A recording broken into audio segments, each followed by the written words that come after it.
Why do some young people from really tough backgrounds beat the odds? And what can we all learn from them?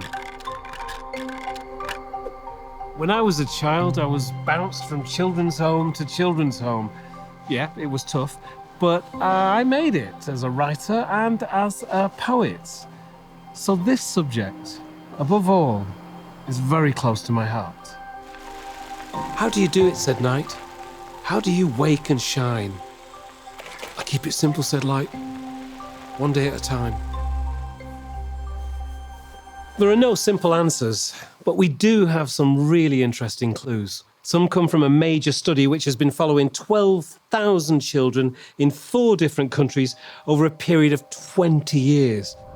The Young Lives team, led by the University of Oxford, tracked children in Ethiopia, Peru, Vietnam and India. They looked at those who'd managed to beat the odds and pulled out a few common threads. Here are 3 key ones.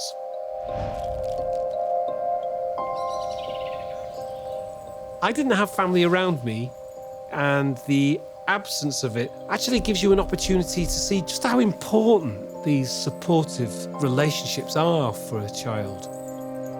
I saw them because I didn't have them. Think of a baby just learning to crawl. They only go so far before they look back. When I looked back, there was nobody there. However tenuous, having somebody who's on your side, it's really important. For me, I didn't realize it at the time, but the truth is my social worker was that person. He didn't feel like a role model, he didn't feel like a friend, but he was something more. He was a person, keeping his binoculars focused on my emotional state. And that proved pivotal to me. The second key element is the importance of a safety net. Studies in the UK have consistently shown a link between poverty and poor outcomes for kids. Children who experience persistent poverty are 4 times more likely to be in the bottom 10% in vocabulary aged 5. Small things can make a big difference, like the warmth of the relationship between a parent and a child, reading to kids. And having a safety net in those early years is so important. In Ethiopia and Peru, the Young Lives team found children whose parents had received government support for basics like food when they were very young had significantly better long-term memory and cognitive skills at the age of 12 than those who hadn't.